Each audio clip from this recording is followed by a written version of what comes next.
It's the Daily Doug. Hey y'all, welcome back to the Daily Doug. Thanks for being with me today. My friends, we're getting started on a new week. It is a Monday, and like normal, we're making it a Metal Monday, y'all. And I am going back to music by Slayer for the first time in quite a while. I think I've got all my protection on that I need, and I'm wearing my Slayer shirt.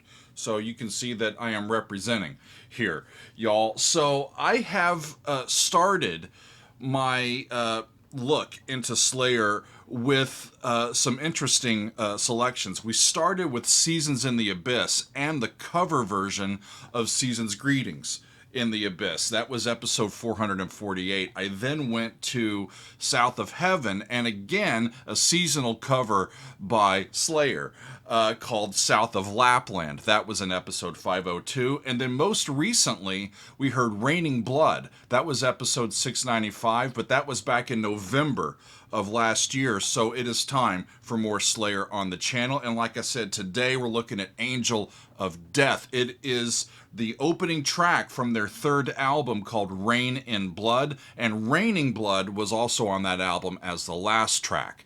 So this is a controversial song, friends. The more that I read in on this one today, the more my eyes just got wide and wide and wide and going, am I really going to do this song? Am I really going to react to this song?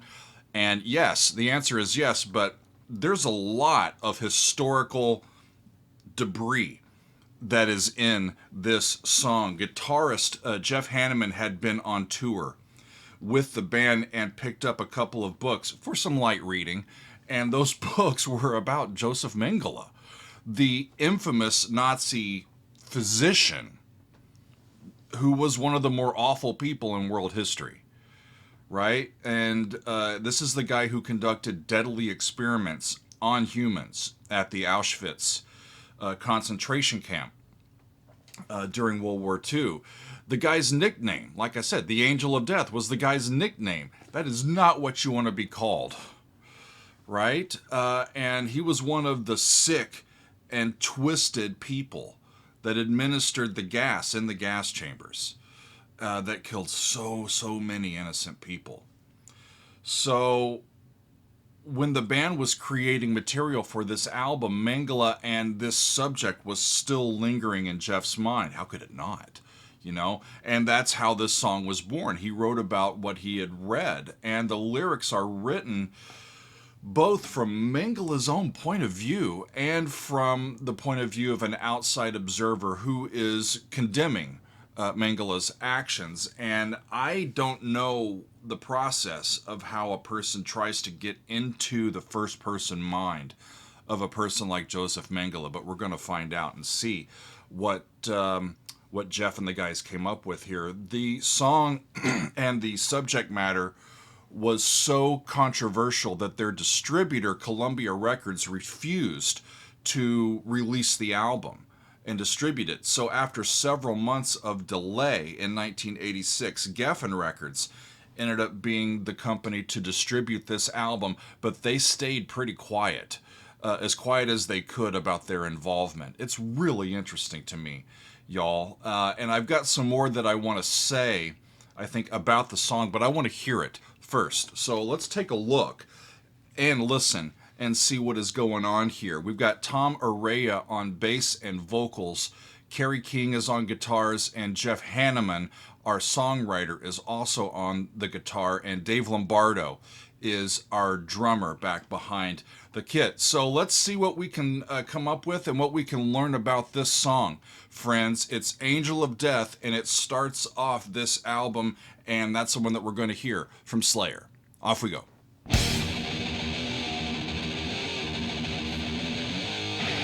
Woo!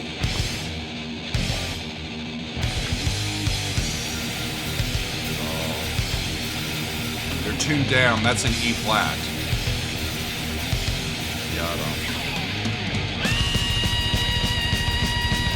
Is that a saxophone? No, that's a person. Shit. Flat 2 to 1.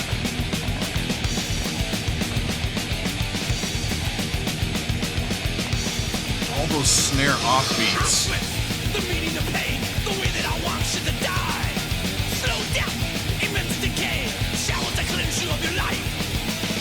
powers that cleanse you of your life.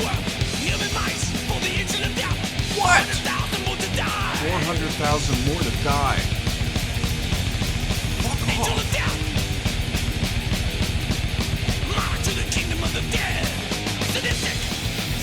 It's almost speaking and not even singing.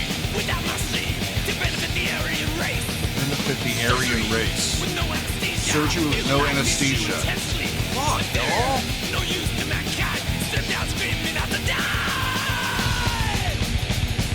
Hang on. Okay. Whoa. Whoa. I don't know, friends. They're tuned musically. They're tuned down. They're playing basically an E flat, and they're using that flat too, E natural, yadam, bottom, and there's not much else in there except for just fury and speed and all that aggressive downpicking and almost not even singing, just sort of speech, orating in time with the music.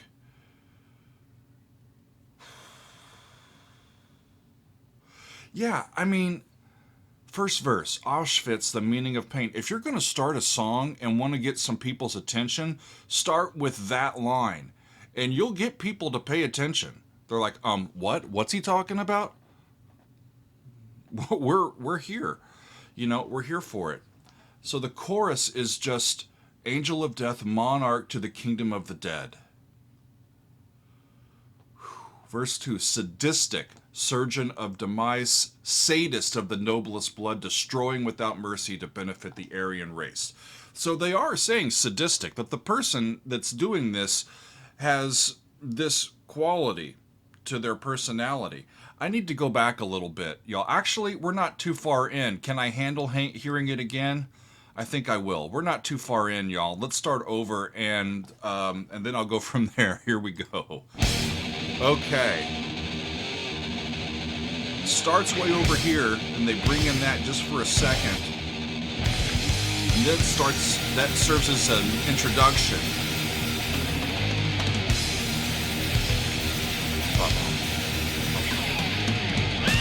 Then off they go.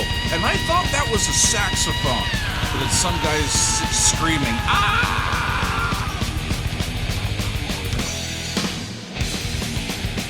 Yeah. The snare on the offbeats I'm not a fan of.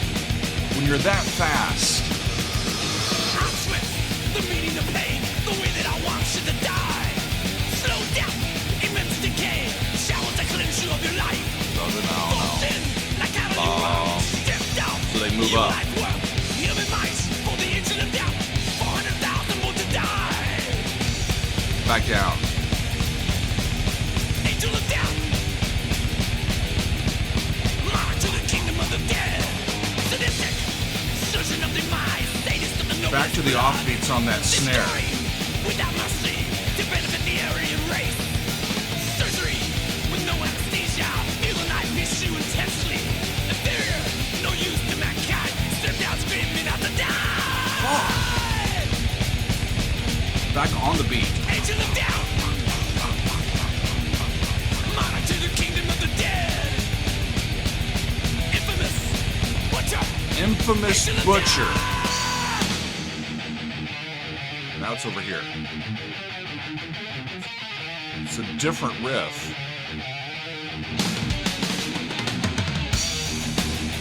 Halftime.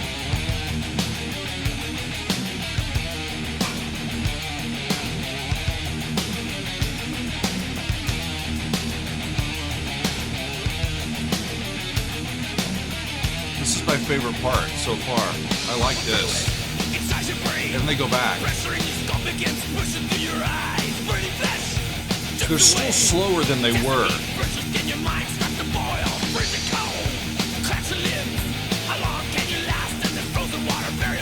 Jesus.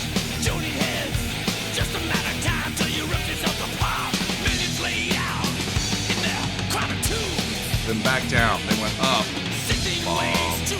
Bomb. It was a G to G flat to E flat. Huh.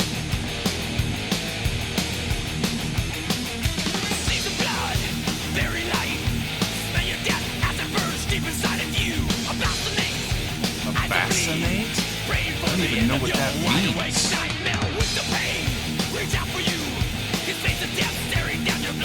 Come on, y'all.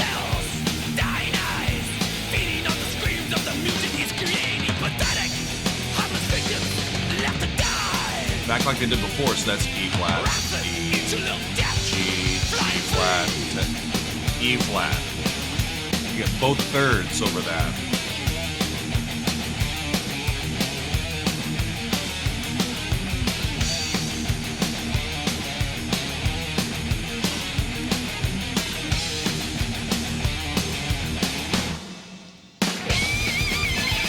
Okay.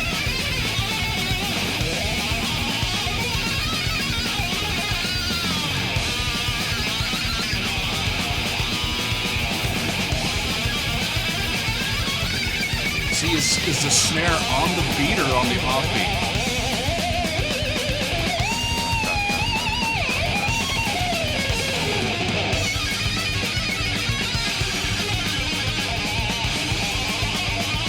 It's impressive.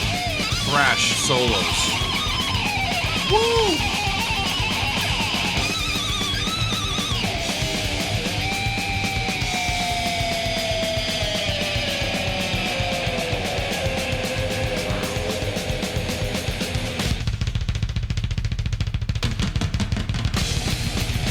Shit.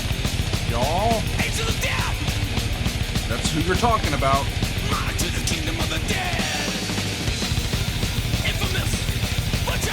Listen. Angel.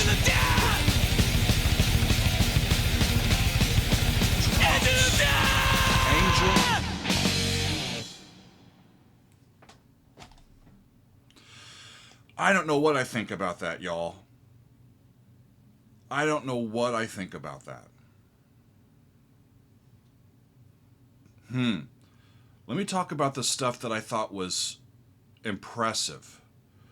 The speed at which they're going and holding it together. Who's our drummer again? It's Dave, right? Yeah, Dave Lombardo. I mean, he's a machine back there. The kick drum work was really interesting, especially in that last fill coming through. I don't know if I've heard a fill that complicated with what sounded like just his feet. The to and fro answering guitar solos there towards the end as well. That was really cool. The thrash solos on the guitar, really interesting. The halftime feel groove, I liked very much. The singing, the words, and the harmonies, I'm just not into. I'm sorry, y'all. This one didn't grab me. I don't know if it's just because the language has me so defensive about hearing it, about opening up and experiencing it again. You know, you have to be in the right frame of mind to dwell on awful, evil events in humanity's history. You know what I mean? You have to steel yourself for it. You know, if Megan and I are sitting around on a Friday night and we're looking for something to watch on television and, you know, we want to enjoy ourselves, we want to enjoy a great story, we want to enjoy a great movie,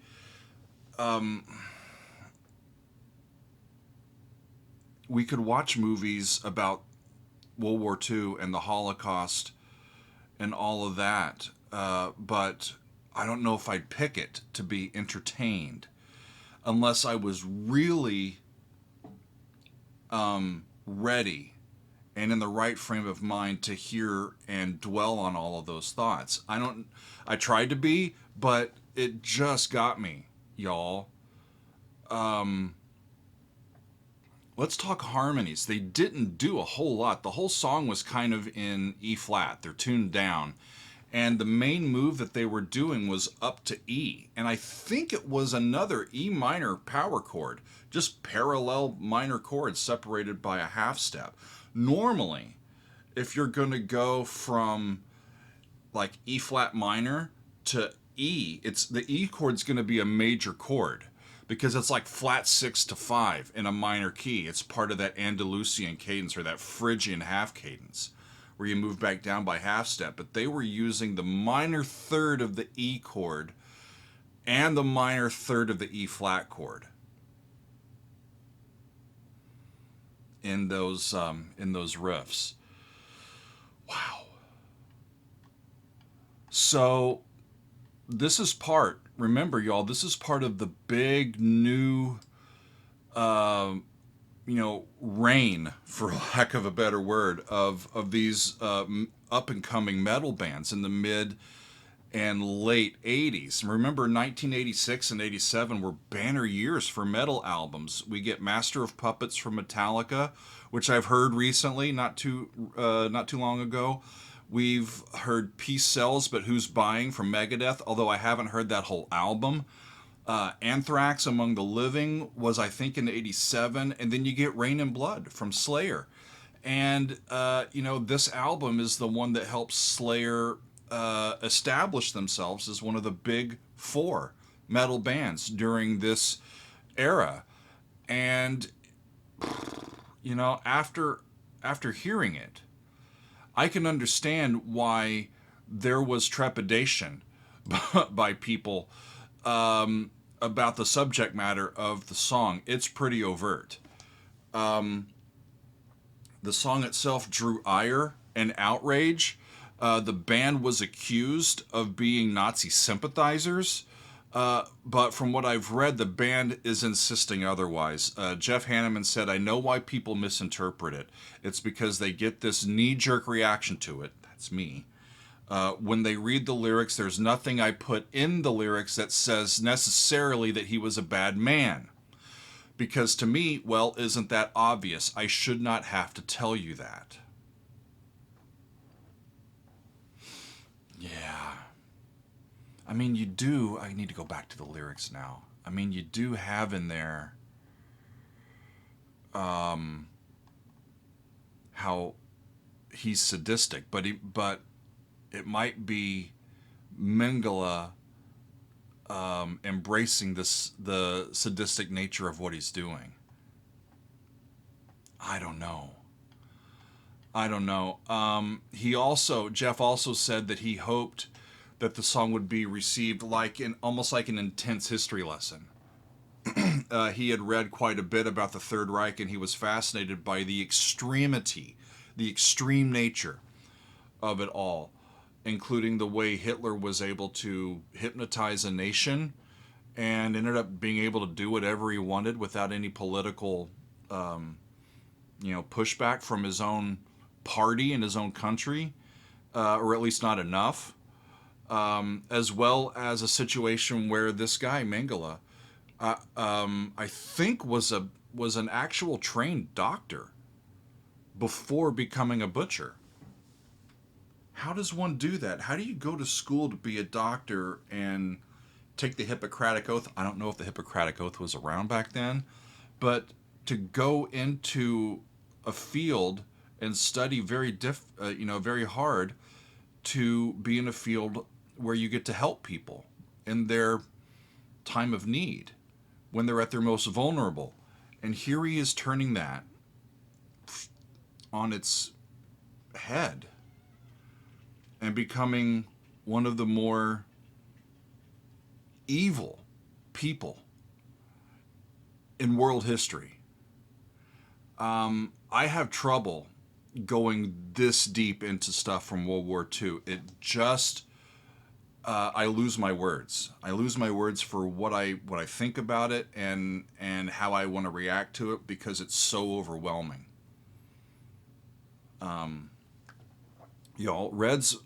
Megan has read several books on concentration camps, including the one in Treblinka, because she's actually had the opportunity to go and be on site at that one, and I wasn't with her at the time.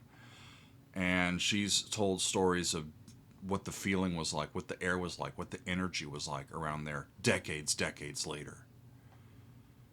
And there's an imprint almost of just something bad happened here.